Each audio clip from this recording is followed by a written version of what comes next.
Good morning, guys. This is Stephen Howard. My dog, Yucca. Say hi, Yucca.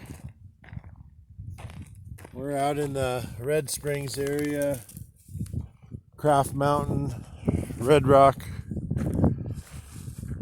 I'm just hiking, walking with my dog this morning, doing my morning meditation, trying to stay grounded, and working on a couple new ideas.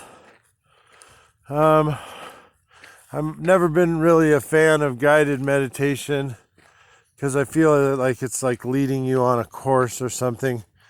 I like my meditation to flow through whatever I'm currently feeling. So the big toss up right now, come on, is love or fear.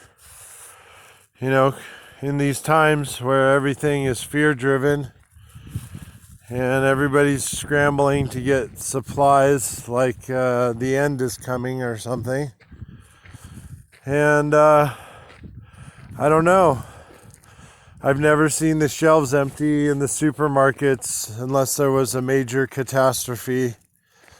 And I've never seen casinos shut down and lose a couple $1,000,000 a day each, maybe more. And it's a pretty shitty state of affairs, honestly. So I'm out in a beautiful spot trying to stay grounded. Staying about 10 miles out of town and just watching what's going to happen. I was in a cigarette store yesterday, and there was I don't know what the generation, I'm Generation X. I was born in 1971, was a teenager in the 80s. And I always watched the movie Red Dawn. And I guess I triggered some people because I was talking about that movie. I said, what if this is just all a way to get us, lined up and controlled? And then we'll be easily attackable or easily quarantined or easily put away.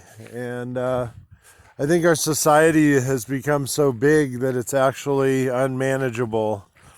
Our government can't print money fast enough. Our national debt, our debtors are eventually going to come and collect, and they want everything empty when they do. So kind of getting some weird feelings about all of that, and that we don't realize that we are actually the commodity, that the people, and the people are the power. Go Wolverines. I grew up in Lake Tahoe during the movie Red Dawn, and I always thought that something was going to happen, and I didn't realize how or when. I had a prediction about 3 years ago with my family, telling them, that there was going to be a time and a place when this stuff was going to happen. And they didn't believe me. They were like, "Oh, you sound kind of crazy. You should stop talking like that." So now that it's happening, I think everybody knows that I'm correct. I've always lived out on the fringe. I've lived in a car or an RV or a friend's floor. I've always been not connected. And I think there's a reason for that. Now that I look back on it, I'm mobile, and that gives me the ability to persevere, to move on easily, and not really worry about what's happening around me. To be fluid, I think, is very important. Survival's not easy. Sometimes leaves you crying in the back of your truck. But what it does do is make you strong and make you a survivor and give you talents and skill sets that people don't normally have, like coming out here and starting a a fire from nothing, rubbing two sticks together or finding the right rocks to make flintstone, finding dry material and a warm place to stay and hide. I come out to wild places like this and kind of use the experience to develop more skill sets. Also, going for a hike is good for your blood pressure and good for your dog. And so I usually come out to a place like this in the morning, do my morning meditation, and get ready for whatever the day occurs. I do go into Las Vegas for supplies and if I'm hungry, but I do have a stash of some food and snacks and soups and about 10 days of rations is about all I want to carry in the Suburban. So it's important to not have too much also. I think some of these people buying supplies like it's the end of the earth, storage containers full of hand sanitizer, you got to be nuts. So use balance, use discretion. You don't want to use all your finances all at once, and you don't want to go planning like, oh, it's the end and this is what we have to do, because you don't know. It could all be over a month from now. I'm guessing by the end of April we'll have a new direction that we're headed. It's kind of fight or flight, people. If you see something that doesn't look right and it's the authorities, you can't call the authorities against the authorities, can you?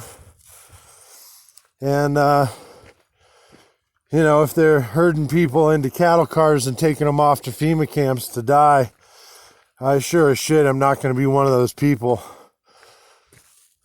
I will hide, I will evade, I will do whatever it takes to help as many people as I can, but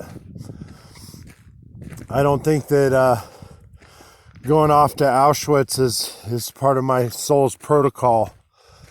So I'm sorry if it sounds like I'm rebellious, but I just don't believe that that's where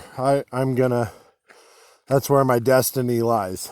So I'm out here in Red Springs. Once we get elevated, it's a beautiful view. Las Vegas is way, way down there in the valley behind us. There was a guy named Bob Stupek, and he used to own a casino called the Stratosphere, and Stratosphere's still down there. You can go on the rides, you could even jump off the Stratosphere. I was watching it the other day with my daughter, but this was the foundation that was built for Stupek's house. It was going to be a mega mansion out here, and Stupek ended up going bankrupt. He used to drink a lot, and he would gamble at his own casino with his own money. And if he'd be losing to the corporation. He wasn't losing to himself. I mean, he still got a fat paycheck at the end of every whenever. But Stupek was the type of guy that would gamble $100,000, end up dead drunk in the morning, and a couple security guards would have to take him up to one of his rooms and put him to bed. So that foundation is a beautiful, I can imagine a house there, you know, with the Red Springs above you. Pretty amazing. Nice infinity pool and palm trees. Yeah, Red Springs is pretty nice. I like this area a lot. I was hoping to mate yucca with some coyotes out here, and we would have miniature coyotes. I always thought that would be cool. You have a miniature coyote, like a Chihuahua size. Pack of them come up to you. They're all... Rrr. So I've been channeling messages quite often. Last night I woke up at 3:33. Was up till 4:44. Listened to a few of my readings, and the channel was wide open, and it said, "Be aware. Be aware. Protect yourself. If you don't want to kill anybody, just put mace on your keys. If you can still go to a shop, a head shop still open, and they got mace, just put some mace on your keys. Protect yourself, protect your belongings, your supplies. Try and keep yourself busy. Keep a journal every day. Day 1, quarantine. Day 2, day 3, and so on. Make a blog about it, talk about it, see what other people are thinking, and try and create a collective. The collective that I have around me is pretty strong. My soul family and people I'm watching. My views, I might not have the most views as anybody on YouTube. There's some amazing people out there, but what I do have is people that really like to listen and see what I'm doing. So if you want to make yourself feel better, come out for a hike somewhere today. No matter what the weather is, dress warm. Come out for a hike, see what it's like, get some fresh air, get away from people, and do something that feeds your soul. Go meditate under a mountain. Look at the red. Look at how red it is over there. So there's 2 types of desert rock. There's there's 3 actually. The top one, that gray stuff, is limestone. The red stuff is iron oxide. And the beige stuff is sandstone. So if you can imagine this being the bottom of the ocean, like SpongeBob, that's what it was. We were about a couple thousand feet under the ocean floor, under the ocean surface. We're standing on the ocean floor. I love this area. It's very sacred to me. I feel like I'm walking amongst the gods or something. And I see a lot of apparitions or flashes or orbs out here. And I know that that's like ancient spirits out here. I know that when I come out here, I get the messages that, calm, om, calm, ground.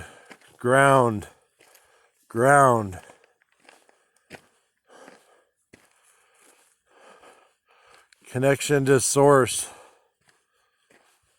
Connection to yourself, to your inner self. Your good inner voice tells you what you are here to do.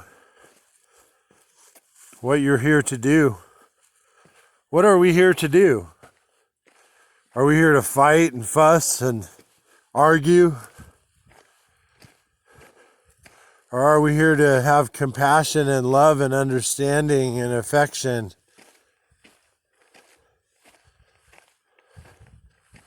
Are we here to understand and learn? Or do we want to control our experience? Try and make the life go out of it. Everything has to be controlled. It has to be this way. It has to be that way. Why? Because my friend said. Because society said. Because someone said along the way that other way was wrong, or that